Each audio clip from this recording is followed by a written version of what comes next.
La Banque centrale de la République démocratique du Congo a maintenu son taux directeur inchangé à 25%. Cette décision est justifiée par le fait que les perspectives économiques pour 2024 restent positives avec une projection de croissance proche de 5%.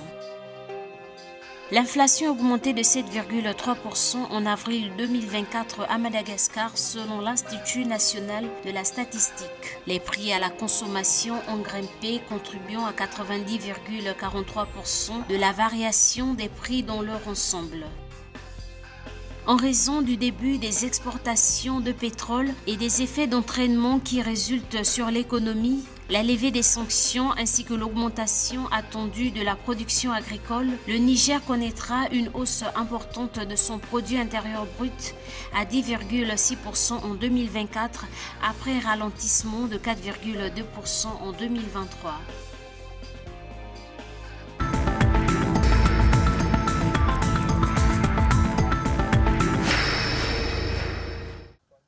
En République démocratique du Congo, la Banque centrale a décidé de maintenir son taux directeur inchangé à 25%. Selon Madame Kabedi Malungu Mbouyi, gouverneur de la Banque centrale, cette décision est justifiée par le fait que les perspectives économiques pour 2024 restent positives avec une projection de croissance proche de 5%, une amélioration de la balance de paiement et de la situation des finances publiques et un ralentissement des pressions inflationnistes. Le véritable défi de la Banque centrale congolaise à court terme va être de contenir le taux d'inflation à un taux raisonnable, mais aussi de maintenir une parité stable entre le franc congolais et le dollar. C'est la concomitance de ces deux orientations qui doit être immédiatement, scrupuleusement suivie, qui va certainement donner les signaux d'une nécessité d'ajustement du taux directeur en août. La Banque centrale du Congo a pris l'engagement de suivre de près la situation économique et financière de la République démocratique du Congo et d'utiliser l'instrument de la politique monétaire de manière à contribuer au renforcement de la stabilité, aussi bien des prix intérieurs que du taux de change sur les différents marchés.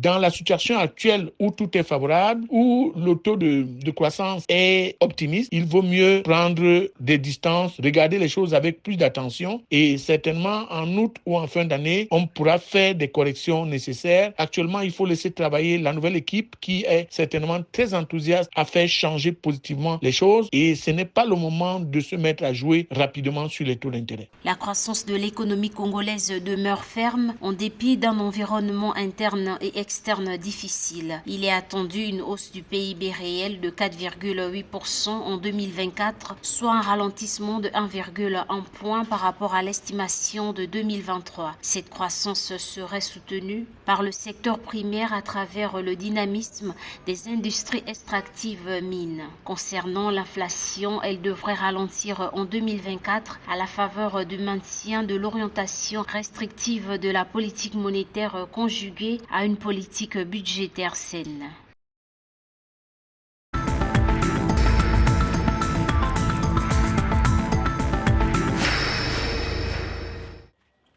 Selon les données officielles publiées le 1er juin 2024 par l'Institut national de la statistique, l'inflation à Madagascar a augmenté de 7,3% en avril 2024. Selon l'origine des produits, la variation des prix en avril 2024 a atteint 7,6% pour les produits locaux, contribuant à 90,43% de la variation des prix dans leur ensemble. Pour le ministre malgache de l'économie, la croissance en 2024 est estimée à 4,5%, stimulée entre autres par la mise en vigueur de la nouvelle loi sur l'investissement, du nouveau code minier et de la refonte du cadre réglementaire du secteur de la télécommunication avec un appui assuré du secteur touristique. Par ailleurs, en 2023, l'inflation annuelle moyenne a progressé de 9,9% comparativement à 8,2% en 2022.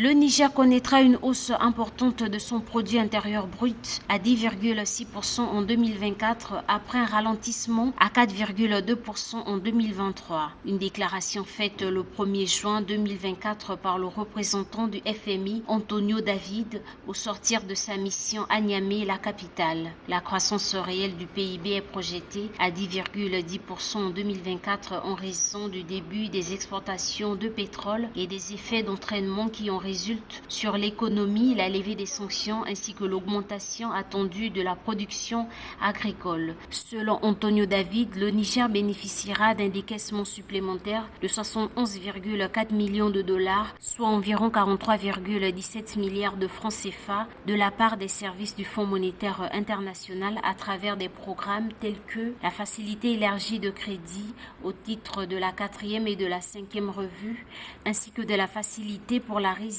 et la durabilité au titre de la première revue.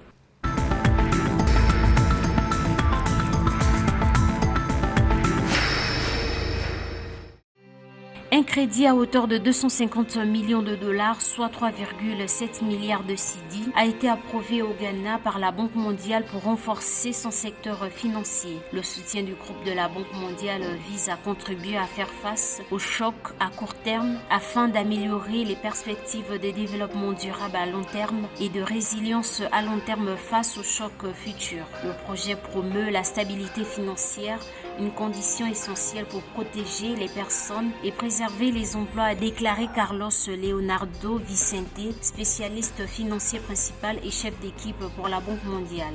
Notons que le Ghana connaît des difficultés à rembourser sa dette, ce qui alimente des tensions sur ses finances publiques.